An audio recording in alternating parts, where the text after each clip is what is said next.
ഒരു ദിവസം രാത്രി ഞാനും എൻ്റെ കൂട്ടുകാരനായ കമറും കൂടി എൻ്റെ വീട്ടിൻ്റെ വരാന്തയിൽ ഇരിക്കുകയായിരുന്നു. കാറ്റോട് കൂടിയ ചാറ്റൽ മഴ പെയ്തുകൊണ്ടിരുന്നു. ഞങ്ങൾ രണ്ടുപേരും പഴയ കഥകളും പറഞ്ഞ് മഴയും ആസ്വദിച്ച് സമയം പോയതേ അറിഞ്ഞില്ല. ഏതാണ്ട് 10 മണിയായപ്പോൾ അവൻ പറഞ്ഞു, ഇൻഷാ അല്ലാ നാളെ കാണാൻ, ഞാൻ പോയിട്ട് വരാം. പോകാനിരിക്കെ ഞാൻ പറഞ്ഞു, കടല വറുത്തതും കട്ടൻ ചായയും കുടിച്ചിട്ട് പോകാം, സമയം ഒരുപാടായില്ലേ, ചാറ്റൽ മഴ ഉണ്ട്, നിന്റെ കയ്യിലാണെങ്കിൽ ഒരു കുടയുമില്ല, എൻ്റെ കുടയുമായി പോകാം എന്ന് ഞാൻ അവനെ നിർബന്ധിച്ചിരുന്നു. എന്നാൽ എനിക്ക് ഉറക്കം വരുന്നില്ലെന്ന് അവൻ പറഞ്ഞു. നമുക്ക് രണ്ടുപേർക്കും പിന്നെ ഒരിക്കലാകാം ഇവിടുത്തെ ചായ കുടി. ഇപ്പോൾ ഏതായാലും നമുക്ക് ക്യാബിൻ്റെ ഹോട്ടൽ വരെ ഒന്ന് നടന്നു പോയിട്ട് വരാം എന്നവൻ പറഞ്ഞു. ഞാൻ വിസമ്മതമൊന്നും പറയാതെ അവൻ്റെ വാക്കുകൾക്ക് ശരിവച്ചു.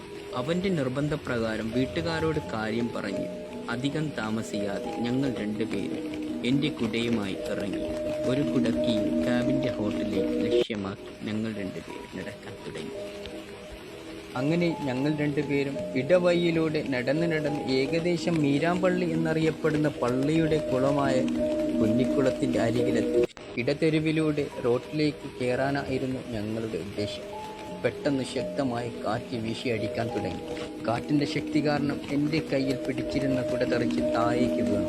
തെറിച്ച് വീണ കുട എടുക്കാൻ അവൻ പോയപ്പോഴേക്കും പെട്ടെന്ന് കരണ്ട് മൊത്തമായി പോയി. പിന്നെ ഒന്നും കാണാത്ത നിലയിൽ ഞങ്ങൾ സ്തംഭിച്ച് നിന്നുപോയി.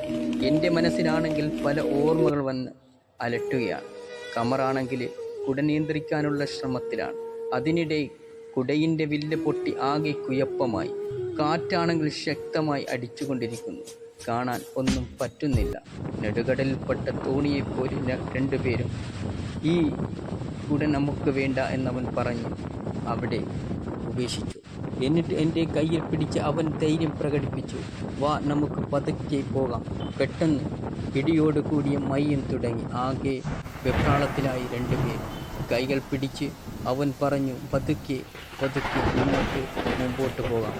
കുറച്ച് നടന്നു പോയേക്കും അതിനിടെ പെട്ടെന്ന് എന്തോ കാൽ തട്ടുന്നത് പോലെ എനിക്ക് തോന്നി. അതേ റോഡെന്ന് അവൻ ഉറക്കെ വിളിച്ചു പറഞ്ഞു. പിന്നെ നോക്കിയില്ല. രണ്ടുപേരും കൈകൾ മുറുക്കി പിടിച്ച് നോർത്ത് സ്കൂളിൻ്റെ നേർക്ക് വലത്തോട്ട് തിരിഞ്ഞ് ഏകദേശം ഓർമ്മ വെച്ച് നടക്കാൻ തുടങ്ങി. നിഗമനത്തിൽ സിദ്ദീഖ് പള്ളിയുടെ അടുത്തെത്തിയെന്ന് അവൻ പറഞ്ഞു. ആണോ എന്ന് ചോദിച്ചതും പുറകിൽ നിന്ന് ആരോ വിളിക്കുന്നതായി എനിക്ക് തോന്നി. എന്നാൽ അവൻ പറഞ്ഞു, തിരിഞ്ഞു നോക്കണ്ട, തോന്നിയതായിരിക്കാം. എന്നാൽ വേണ്ടത് വരട്ടെ എന്ന് വിചാരിച്ച് മുമ്പോട്ട് വേഗത്തിൽ നടക്കാൻ തുടങ്ങി. അപ്പോഴേക്കും വീണ്ടും ശബ്ദത്തിൽ വിളിക്കാൻ തുടങ്ങി. കേട്ടാൽ മനുഷ്യരുടെ സൗണ്ട് പോലെ തോന്നുന്നു. എനിക്കാണെങ്കിൽ തിരികെ നോക്കാൻ പേടി പോലെ. കാരണം വല്ല ചൈത്താനോ ജിന്നോ കരുതി ഞാൻ അവനോട് പറഞ്ഞു, നീ ഒന്ന് തിരിഞ്ഞു നോക്കൂ. എന്നാൽ അവനാണെങ്കിൽ എന്നേക്കാളും പേടി പോലെയാ തോന്നുന്നത്.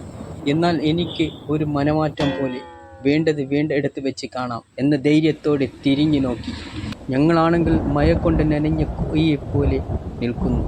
എന്നാൽ ഞങ്ങളെക്കാളും പേടിയും വെപ്രാന്തിയുമായി നിൽക്കുന്ന ഈ മനുഷ്യനെ കാണുമ്പോൾ എന്തെന്നറിയാത്ത ഒരു സങ്കടം ഞങ്ങളുടെ മനസ്സിൽ തോന്നി. എന്നാൽ ഞങ്ങൾ ചോദിക്കുന്നതിന് മുമ്പായി നടന്ന എല്ലാ കാര്യവും ചുരുക്കത്തിൽ അയാൾ പറഞ്ഞു.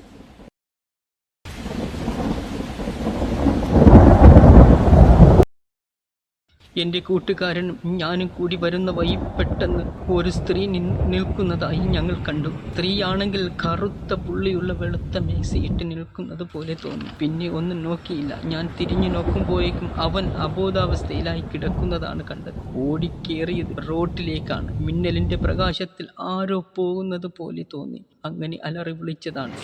എന്നാൽ ഞാൻ പറഞ്ഞു, കൂടുതൽ പറഞ്ഞ് സമയം കളയണ്ട, നമുക്ക് പോകാം. എവിടെയാ ആളെന്ന് ഞാൻ ചോദിച്ചപ്പോൾ മിന്നലിൻ്റെ പ്രകാശത്തിൽ റോഡിൻ്റെ അരികിൽ വീണ് കിടക്കുന്ന ആ മനുഷ്യനെ കമർ പറഞ്ഞു, നമുക്ക് നോക്കി നിൽക്കാൻ സമയമില്ല, ഇയാളെ എടുത്തെവിടെയെങ്കിലും എത്തിക്കണം.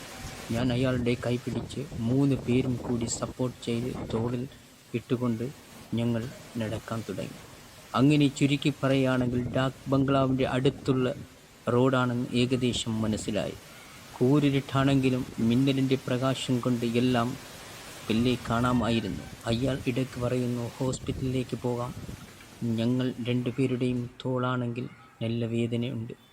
അതിനിടയിൽ പെട്ടെന്ന് സീറ്റ് ലൈറ്റിൻ്റെ ലൈറ്റ് കത്തി. ഞങ്ങൾ നിന്നത് സീറ്റ് ലൈറ്റിൻ്റെ അടുത്താണെന്ന് അപ്പോഴാണ് മനസ്സിലായത്. പിന്നെ ഒന്നും നോക്കിയില്ല, അടുത്തുള്ള ഡാക് ബംഗ്ലാവിലേക്ക് നീങ്ങി. അവിടെ ആരോ പുറത്ത് നിൽക്കുന്നതായി ഞങ്ങൾക്ക് കണ്ടു.